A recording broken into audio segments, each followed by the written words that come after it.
Hello everyone, David Okoye here. Today we've come once again with the Word of God. We believe that you'll be richly blessed today in the name of the Lord Jesus Christ. Today I'm with Mr. Stephen Shah. Such a blessing having you around. Thanks for taking the time. Actually, I've always had it in mind to have you come around, but we've not had the opportunity. So we're happy that you're here today. And it's a good sign for us that we're going to really be blessed in Jesus' name. Well. Thank you so much, sir. Always a blessing. Yeah. So today we're going to be taking taking it a step further. You know, the words of Jesus, the Sermon on the Mount. Some of us have called it the Beatitudes, or whichever name you call it, but the Sermon on the Mount on the kingdom life. So it's about the kingdom life. And so I want to take it a step further today. We're going to be talking about those that mourn. So, Mr. Steve, can we read Matthew chapter 5, verse 4, please? Okay. So, blessed are they that mourn, for they shall be comforted. Wow, blessed are they that mourn, for they shall be comforted. I mean, it's such a funny expression, so to speak, in the flesh. You know, blessed are those that mourn. We all know that mourning doesn't look like a blessing. So how does that play out? What's the meaning of that? What did Jesus have in mind by the Spirit? Well, like, everything is about context. Okay, I believe that everything in the Bible is about context. Yes, sir. Well, everything in life is about context, sure. really. And so, I don't believe that this is talking about just any mourning. Okay. You know, I'm mourning because somebody died. Yeah, and I'm blessed for it. I'm blessed for it. I don't believe so. I think this is a specific mourning. But to mourn, you have to know what you are lacking, isn't it? You know, and I don't know if it's my place, but the way I see this beatitude, everything is connected. Yes, sir. You know, everything is connected. And so to understand what he's talking about mourning, you first of all have to understand what he's talking about in verse 3 and go on. It's a build-up. You know, so it's a build-up. So I know this is a series, and I'm taking each one of them, but I hope this doesn't distort anything. Please. But it begins by saying, blessed are the poor in spirit, for theirs is the kingdom of heaven. You know, and I heard my brother expound on it, and I really was blessed, and it took my mind back. And but what I would add also is, what is he talking about, poor in spirit? You know, and God is not like, you see, the problem with most human beings is that we are short mind, short memory. You know, but God sees things in the light of his testimony from the beginning, the history of man. You know, so when he's talking about poor in spirit, he's beginning from the garden. You know, from the separation in spirit between Adam and God when Adam sinned. You know, from then on there was a poverty of spirit, spiritual poverty, lacking God, though in the sense needing God, so to speak. God, yes, sir. Really. Yes, sir. You know, in fact, to be more clear what they need, I did a little research, and because I realized that Jesus always has a reference point in the Old Testament. His revelation didn't just come from, you know, he read through the Old Testament and always scriptures expanded on it. And if you go to Isaiah chapter 61, he talks about the Spirit of the Lord God is upon me, because the Lord has anointed me to preach good tidings unto the meek. You see, the Beatitude talks about the meek, and had sent me to bind up brokenhearted, to proclaim liberty to the captives and the opening of prisons to them that are bound, to proclaim the acceptable year of the Lord and the day of vengeance of our God, to comfort all that mourn. So you can see, to comfort all that mourn. And then the next verse says exactly how he's going to comfort what they mourn. And from there we will see what exactly it is that made them poor in spirit. He goes on to say, to appoint unto them that mourn in Zion, to give unto them beauty for ashes, and oil for joy, an oil of joy for mourning, the garment of praise for the spirit of heaviness, that they might be called the trees of righteousness. Is righteousness that they lacked that made them poor in spirit. And because of that poverty in spirit, it begins by saying, blessed are they that mourn. And like my brother said prior, it is everybody should mourn, really, because everybody is actually, when you start, who is not poor in spirit? The difference is who knows he is poor in spirit. Acknowledging it. Acknowledging it. Because all of us are poor in spirit, because none of us is righteous. No, not one. You know, so if we understand that we are actually poor in spirit, then what comes next? If we understand that we're poor in righteousness, what comes next? We should mourn. We should actually mourn, because it's an expression. Yes, you know, I'm lacking. If I lose my wife, I should mourn.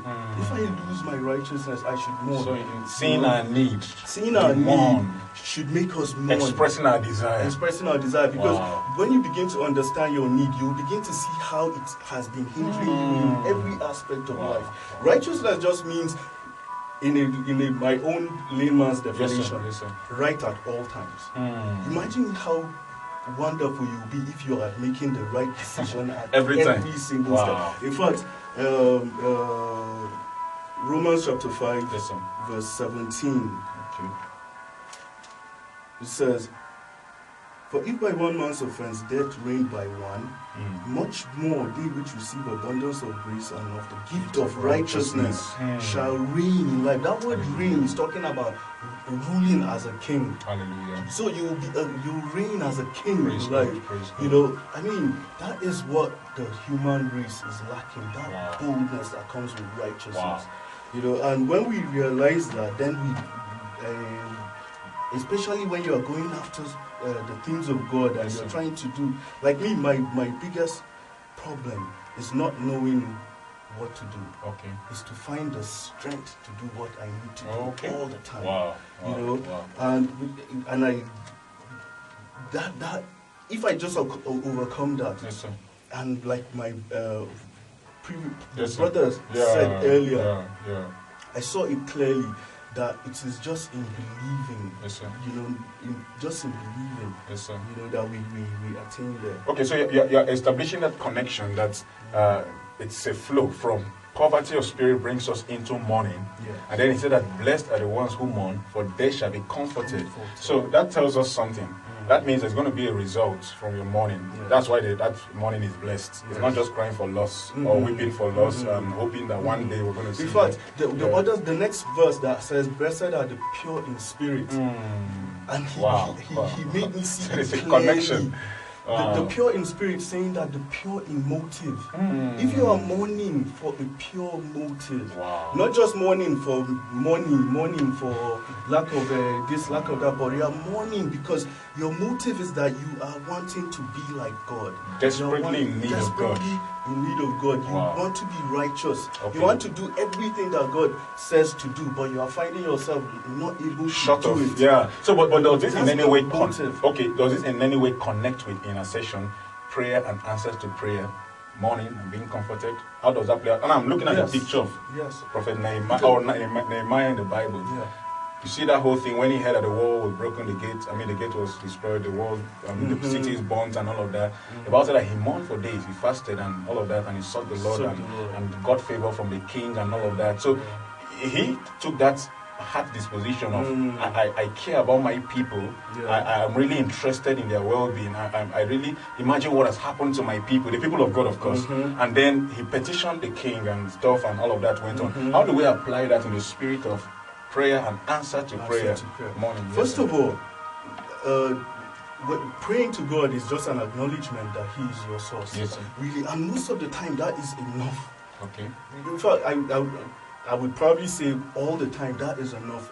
Because the truth is that the world has so many, and why it is getting harder and harder for many people to serve God, like you said earlier in the other production, was that you go to America now, the people, our gospel in Nigeria will serve the American gospel. Because, in fact, Donald Trump, the other day I heard him say was that they will soon get the cure for HIV and cancer. You know? So, I mean... So why do I need healing? Why do I need God to heal my body? Why do I need hospital? Why do I need...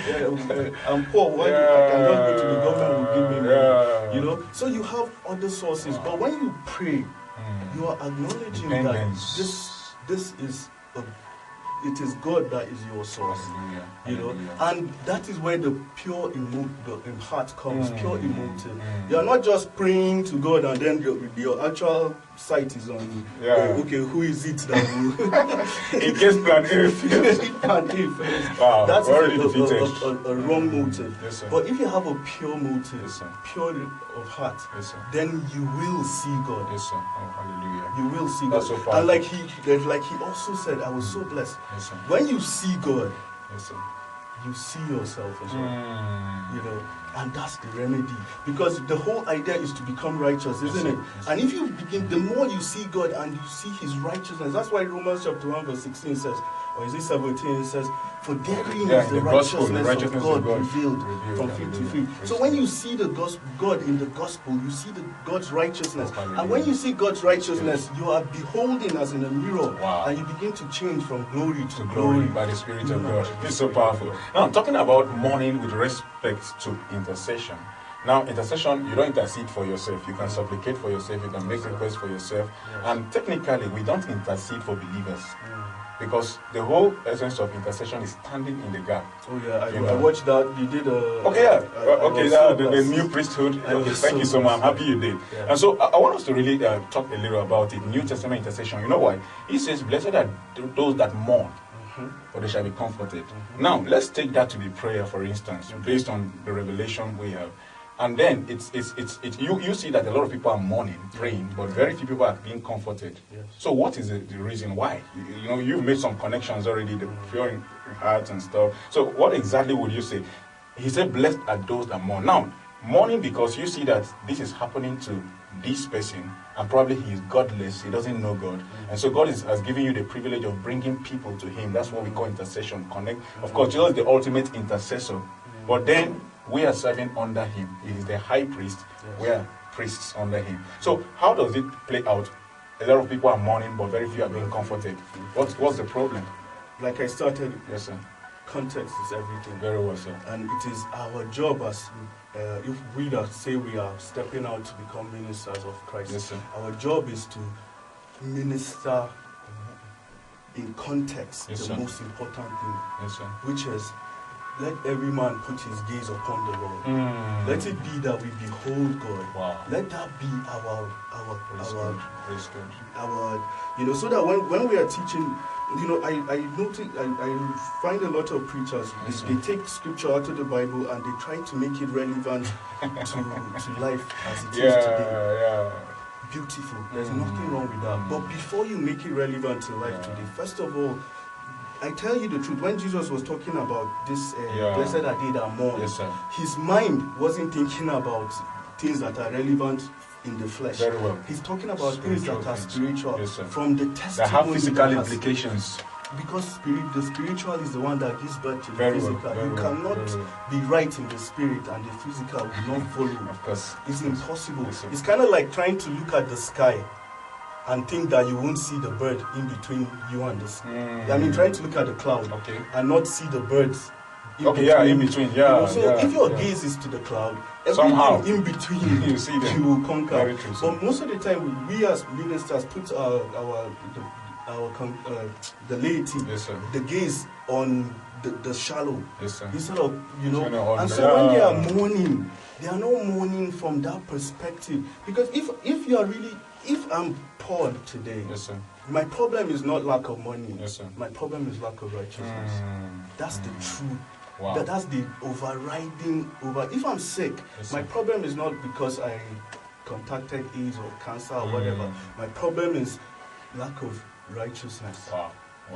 It's a spiritual poverty issue. Yes, sir. Yes, you know, sir. so if my gaze is about every problem, that's why the Bible is you know, is simple. Yeah, very well. But let me cut you in on this. You talk about maybe from poor, maybe financially, physical poverty or whatever. The problem is not just lack of money, but lack of righteousness. How about the believer that has been made right with God? How does that play out in this? Is it that we're not conscious of our righteousness, or righteousness has to be worked out? Okay, yeah. Into the soulish realm. Very well. And so when you make it, when you are righteous truly, yes, but every man must with his life at the end of time. Yes, sir. overcome by one, the testimony, by two, the blood of the Lamb, the testimony, words of our testimony, and then not loving our lives unto death. So it works it out.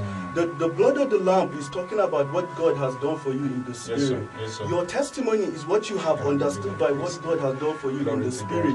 That is like I'm saying I'm righteous, but I'm not yet righteous. But then ultimately, you have to also come to a place where you love not your life even unto death. That's the same thing when James chapter 1 verse 26 says, for faith without works is dead. You know, before he reached that part, he said that you see that Abraham having sacrificed, obeyed God, was justified not just by faith, but also by works. So ultimately, it is truly by faith. Sure. But this is going to take us into some trying to. No, I think but ultimately, you have to work it out. Yeah. So when you say that somebody, what would I say to somebody that has been made righteous? Isn't it? Yeah. The problem is that though you have seen God has done it by His blood, and you have seen it, and you are beginning to testify it. You need to work it out for yourself. Okay. You know, God is trying to not raise people that just believe Him. Neither is He trying to raise people that just follow Him, that hear Him and do. But He's trying to raise people that have His heart. So that when you wake up in the morning, you are thinking like God. You are obeying like God. You are doing things. In other words, what God is trying to do is to replicate Himself. Praise God. He wants to replicate. He doesn't want to be there having no parents to you always. Exactly. No parent wants to tell the 40-year-old man, mommy, should I eat today? Should I put on a blue shirt or pink? You know, you want the child should have your mind so that you can stay and send him and you go and do your mind. You know, sir, you're talking about a lot and it hinges on righteousness. Yes. And I kind of see that this is a very, very strong one because righteousness is a matter of identity. Yes. And a lot of times people talk about he's more righteous than me, she's more righteous than me. And you know that's not true because the righteousness we receive is His own righteousness, not something we worked out. Okay, so the righteousness we received is His righteousness. So, like Paul Apostle, he says, awake to righteousness and sin not. So, living with the consciousness of that righteousness enables us not to live in sin. Then, as we connect it to prayer, for example, it also has to do with the fact that when we talk about prayer, it's about righteousness. But James talked about the prayer of a righteous man. That's why a lot of people are defeated. Oh, I'm not righteous. No wonder my prayer was not answered. I'm not righteous. But if we come into the consciousness, about the righteous is as bold as a lion. So when you know that this is an imputed righteousness, you are the man that God made righteous. The Bible said that the base of our righteousness, God made him who knew no sin to be made sin for us that we might become the righteous. Yes, sir, please. This place is anointed because I'm just getting well, it's so beautiful. In fact, what you are saying is, you see, prayer most of the time is God wants it that God said, let there be light, and there was light. Let there be. But with the man, he couldn't say. He wants to be able to say, be thou holy as I am holy, and immediately you obey and become holy. But you see, because we have free will and the rest is listen. Yes, sir. So, but in prayer, what the Bible says in is it Zechariah? Is not by might nor by power, but by my spirit, says the Lord. In prayer, it is communication. See, the truth is that we are constantly communicating in our hearts. Sure. You are not, no man is talking on his own. If you are thinking, rather not thinking, no man is thinking on his own. Every man, Jeremiah said, I know there is not a man that walketh to direct his steps. So it is no man, you either are directed by God or directed by the devil. And when I say the devil, I'm putting under that category. The devil can direct you, your flesh can direct you, circumstances, your mother, your father. You know, anything that is not of by the Spirit of God can direct you. So the thing is, when you pray, you are replacing the primary source of conversation in your heart with God. When you pray, that's why prayer on its own doesn't stand. You have to first of all see the word and understand the word. That's right. You take in as much as of Okay, the word, because content. it will now guide you to interpret what is right and wrong when in your conversation with God, so that you know exactly which one is God, which one is not of God. Wow. And the more you do that, then you are replacing the conversation in your heart. The primary source of conversation in your heart, the primary person you are talking to, your God. Hallelujah. In your heart. Praise God. And when you replace, and when God becomes truly your God in your heart, in prayer, in the time of prayer, then you become submissive, obedient to the word of God very easily. It flows. It's just naturally. Easy, because the passion that will override you will be to obey. To do His will. To do His will. So from then, everything will work from there. Boom, boom, boom, boom, boom. Okay, now we're just about to short of time. So, but just in conclusion, can I ask how can we do this? How can we apply this? Talking about mourning. Do I just mourning? Like how do we apply mourning to those being mourning the kind that Jesus is talking about, and then experiencing His comfort? How can we get practical with that? That's why I said that everything is connected together. Okay. Once you realize, mourning is an offshoot of your realization of your need for God and your lack of self-righteousness. Yeah. And when you begin to mourn, and the third part says, blessed are the meek. The word meek means humble, but not just humble. It's a combination of the word humble and teachable. Okay. Jesus Christ says, I am meek and lowly of heart. That means He's just because some people are humble, but they don't want to hear you. I thought they were part of the same. No. All right. There's false humility and the rest. Very well. A true humble heart is one that is looking for solutions, and when he hears a good solution, he will pick it. Open to it. Wow. So these are the condition of the heart that you need, and then you also need to have a right motive. Okay. In fact, verse 6 just throws it in. It says, blessed are they which hunger and thirst after righteousness. He's saying that is what you're mourning for, because you're hungering and thirsting after righteousness. You're mourning. Okay. Then it begins to. Then it adds about the purity of heart. When all these things are joined together, they produce. And so that when you begin to pray to God, you are praying with the right position, the heart is right. And then the heart is also able to receive instruction. Hallelujah. Instruction is everything. If you go to Proverbs, it keeps on saying, my son, receive that instruction. And you talking about righteousness, I think the understanding is that, like you talk about the context, Jesus was talking to people who were not born again, because nobody was born again until Jesus died and rose. So righteousness was a major concern. It was communicating the virtues, pressing into the righteousness of God. And today, we that are born again have been made righteous by the righteousness of God in Christ Jesus. What a privilege to be those that God can trust to receive answers for those who are in need in prayer. Actually, technically, we don't receive answers when we pray. We pray the answer because the Word of God is the answer. And so God has given you and me the privilege to bring people before Him and expect to receive on their behalf. Probably some of them are even maybe new to the faith, but they've not learned to receive for themselves. But it's a privilege that God has granted us. So we should be concerned. That's the spirit of mourning, a heart disposition, concern for others and what they're going through. We trust the Lord that God has used this to bless you today. And thank you, Mr. Steve. Thank you, sir. Wow. It's a privilege. I wish we had more time. There's so much to share. But thanks so much for coming around. We trust God that so much more will come your way. Please stay tuned. If you have not subscribed to our YouTube channel, go on and do that quickly. We have so much more coming. God bless you. Amen.